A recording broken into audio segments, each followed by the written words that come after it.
ఇంధన భద్రత, ప్రజల ప్రయోజనాలను పరిరక్షించడమే ప్రభుత్వ ప్రథమ ప్రాధాన్యమని ప్రధాని నరేంద్ర మోదీ ప్రకటించారు.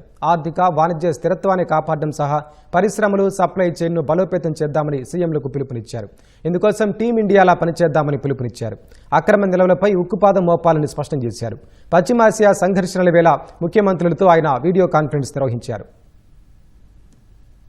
పశ్చిమాసియా సంక్షోభం నేపథ్యంలో నిన్న సాయంత్రం రాష్ట్రాల ముఖ్యమంత్రులు, కేంద్రపాలిత ప్రాంతాల లెఫ్టినెంట్ గవర్నర్లతో వీడియో కాన్ఫరెన్స్ ద్వారా ప్రధాని మోదీ మాట్లాడారు. ఎన్నికలు జరుగుతున్న రాష్ట్రాల ముఖ్యమంత్రులు ఇందులో పాల్గొనలేదు. ప్రస్తుత పరిస్థితుల్లో నిరంతర పర్యవేక్షణ, తగిన వ్యూహాలు అవసరమని ప్రధాని మోదీ పేర్కొన్నారు. స్పందన వేగంగా, సమన్వయంతో ఉండాలంటే కేంద్ర రాష్ట్రాల మధ్య నిరంతర చర్చలు, సమన్వయం, సమాచార మార్పిడి, ఉమ్మడి నిర్ణయాలు అవసరమని మోదీ పిలుపునిచ్చారు. మార్చి 3 నుంచి ఒక ఇంటర్ మినిస్టీరియల్ బృందం ప్రతిరోజు పరిస్థితిని సమీక్షిస్తూ సకాలంలో నిర్ణయాలు తీసుకుంటుందని చెప్పారు. ఈ సందర్భంగా ముఖ్యమంత్రులు చేసిన సూచనల్ని ప్రధాని అభినందించారు. ఎరువుల నిల్వ, పంపిణీపై దృష్టి సారిస్తే రాబోయే ఖరీఫ్ సీజన్లో రైతులకు ఇబ్బందులు ఉండవన్నారు. వదంతులు, తప్పుడు సమాచారాల వ్యాప్తిపై అప్రమత్తంగా ఉండాలన్నారు. కోవిడ్ సమయంలో కేంద్ర రాష్ట్ర ప్రభుత్వాలు కలసికట్టుగా టీమిండియాలా పనిచేసిన విషయాన్ని మోదీ గుర్తు చేశారు. కేంద్ర రాష్ట్ర ప్రభుత్వాల మధ్య ఉన్న అదే సహకారం, సమన్వయంతో ప్రస్తుత పరిస్థితుల్ని ఎదుర్కొందామని పిలుపునిచ్చారు. వేగంగా మారుతున్న ప్రస్తుత పరిస్థితుల్ని నిరంతరం గమనిస్తూ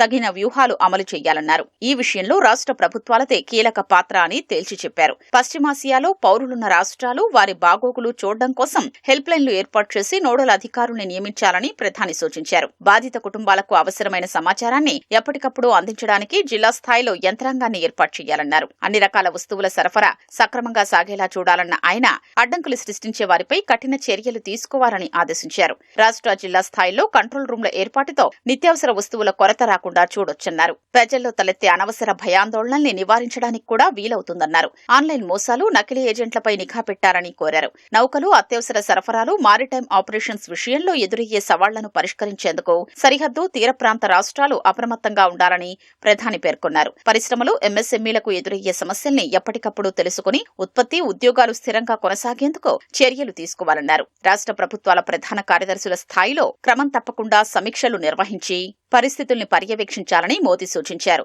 జీవ ఇంధనాలు, సౌర విద్యుత్ వాహనాల్లాంటి ప్రత్యామ్నాయ వనరుల్ని ప్రోత్సహించాలన్నారు. పైపుడి గ్యాస్ కనెక్షన్లను విస్తరించాలని కోరారు. రాష్ట్రాల భాగస్వామ్యంతో దేశీయంగా చమురు, సహజవాయువు ఉత్పత్తిని పెంచాల్సిన అవసరముందని మోదీ తెలిపారు. పశ్చిమాసియాలో యుద్దం కారణంగా తలెత్తిన ప్రస్తుత పరిస్థితులపై కేంద్ర కేబినెట్ కార్యదర్శి టీవీ సోమనాథన్ ముఖ్యమంత్రులకు ప్రెజెంటేషన్ ఇచ్చారు.